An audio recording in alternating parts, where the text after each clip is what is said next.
Thanks for having us today. We are Stormflower, Sydney-based rock metal band.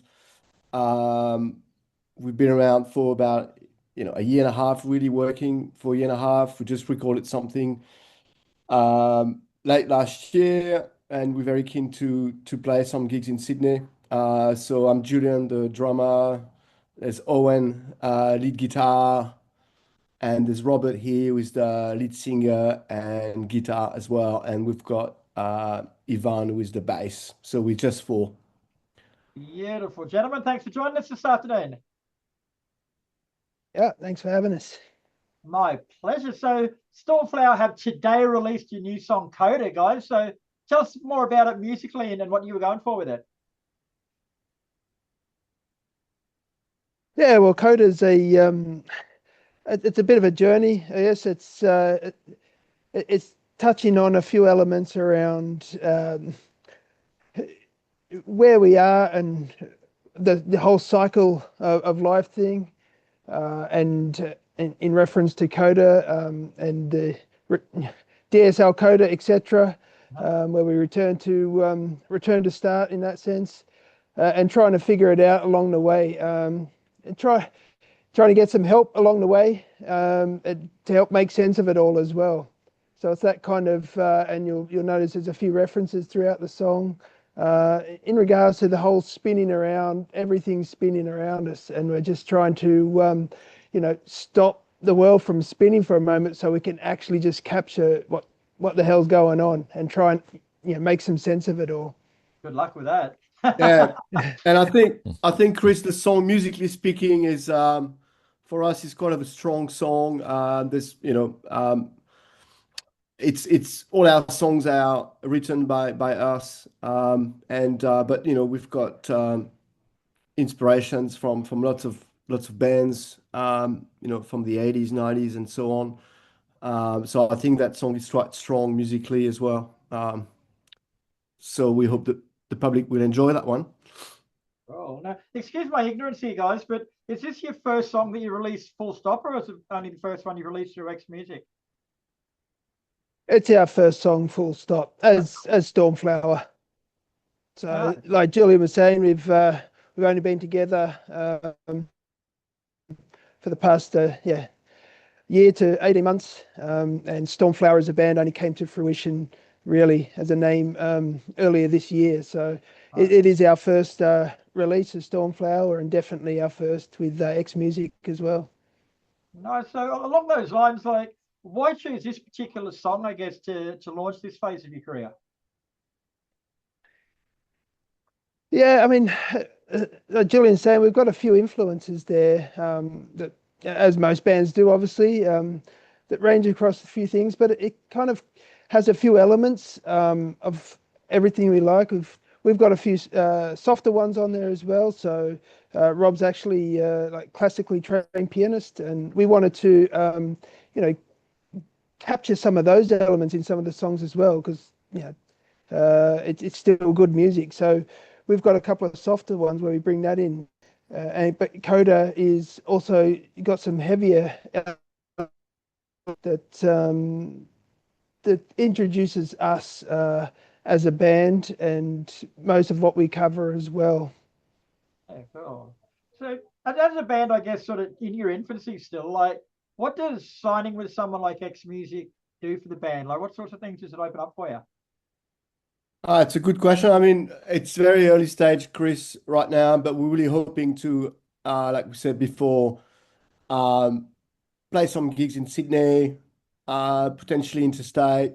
Um, talking to people like you, reaching and building an audience, playing with other bands. Spotify could be interesting, but really we're keen to do some live. We are a live band, I think, first and foremost. We've got quite lots of energy on stage, so we hope that X Music will allow us to grow a little bit. Yeah. And so along those lines, like, how important is it to be on an Australian label as an Australian band? Like, you see so many bands these days just sign with someone from overseas that they probably don't even know what they look like, but keeping it in house is probably the way to go, isn't it? Yeah. Yeah. I Yeah, mean, huge privilege in that sense, and it's great to have someone like X Music who's around and actually trying to promote Aussie bands and yeah, I mean, just to carry on with what Rob's saying, we're hugely appreciative of X Music. What they're doing for us, but what they're doing for the local music scene as a whole.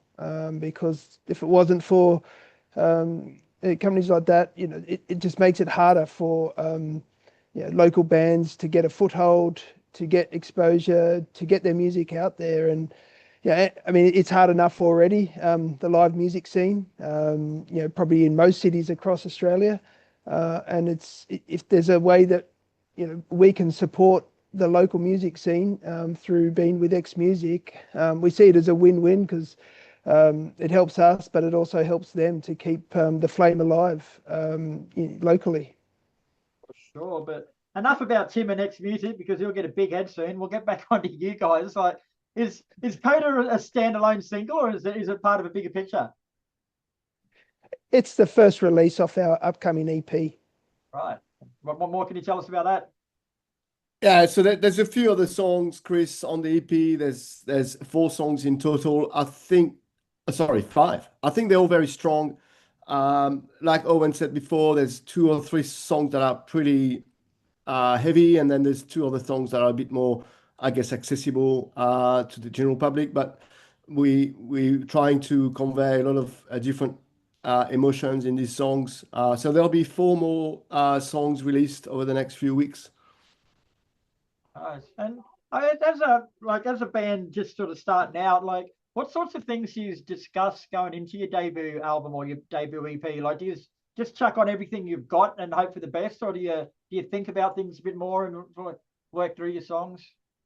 Yeah, I think it's a good question, Owen. I'd love you to expand on that, but I'd like to say that we think a lot.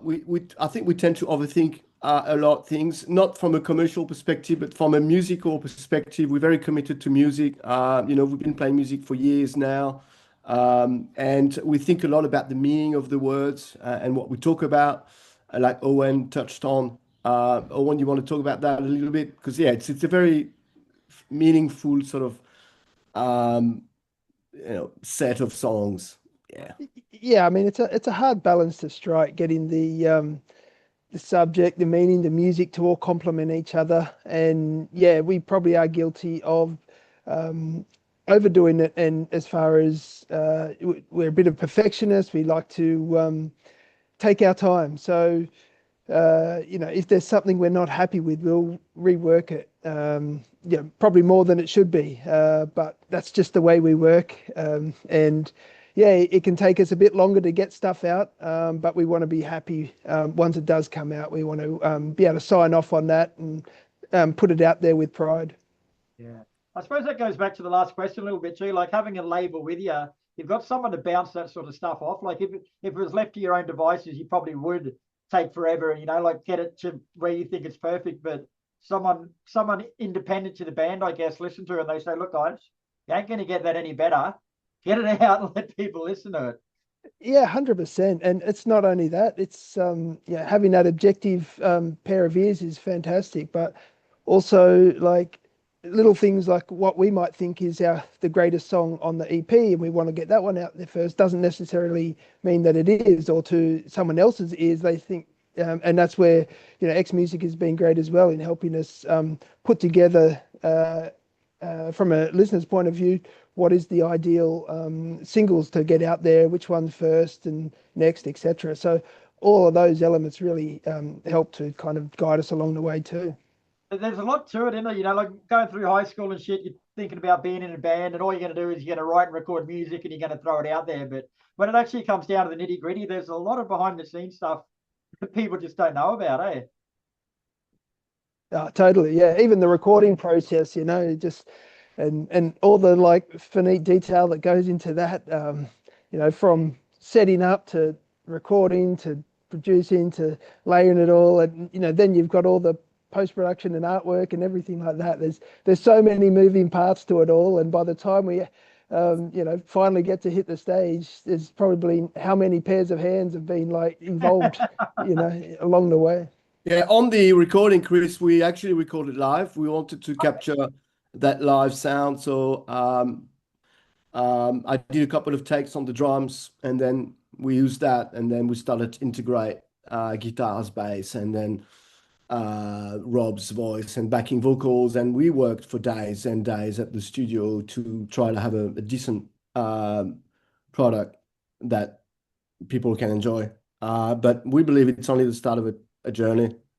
Yeah, and people these days So can tell too. good. There's a phase there where people had listened to the electronic stuff and all the perfect polished, and it was starting to become the normal. But people now, they're starting to come back and they can tell if you recorded it live, or they can tell that you haven't overproduced it and stuff. And it's good to see that appreciation of music actually coming back. Thanks. Yeah, that's it. Yeah, and that's the whole idea of just trying to capture us as a band, us as a sound. No click tracks on any of the recordings we've done, so it's all just very raw and just capturing the true element of us along the way. So, and any imperfections like that is actually what we're looking for to help give it that character as well. Now, reading through your bio and your press release, guys, like it describes your sound as genre-defying and experimental. Like, can you elaborate on that for us? Yeah, I guess we've got a lot of influences. I think there's bands that we love in common that are quite experimental as well. We've got a lot of bands from the 60s, 70s, 80s, 90s that we love. So we try to do something that's a bit unique, mixing different genres. And I guess when we mean experimental, that means musically, but also spiritually, maybe trying to challenge ideas and concepts. I think the world is very asepticized, and we try to offer something that's a little bit different, but it'll be up to the audience to experience that. Yeah. Yeah, and we're not afraid to mix, different sounds together as well to try and get through the message of the song, right? So, for example, piano, we had piano originally. We talked about it and was like, well, no, it's not really our thing. We want to be heavier. We like heavier music. And then after a while, we're like, well, actually, that works really well. We try it, we put it in, we see if it brings a different dynamic to the sound. So that's really what we're after there. We don't mind going across genres, even if you mixed some metal with some jazz. If it sounds good and conveys the emotion, then that's something we stick to, right? And we honor that. Yeah, very cool. Now, you mentioned live shows a couple of times, guys. So have you got any booked yet that people can come and check out? Or Yeah, so we've got something coming up in Newtown towards November when we do the full EP launch. So pretty excited about that. But we're just in the process now of finish recording, get it out there, get it all out on socials to get the exposure, and then we'll line up some gigs in the next couple of months to start pushing it and start showing everyone what we can do. nice. And where's the best place for people to keep up with what you're doing and find out where you're playing? Facebook, we're on. Yeah, Facebook, Instagram. We've got a website, so there's quite a few different platforms. We've got our website as well. YouTube and TikTok as well. Yeah, very cool. And Spotify.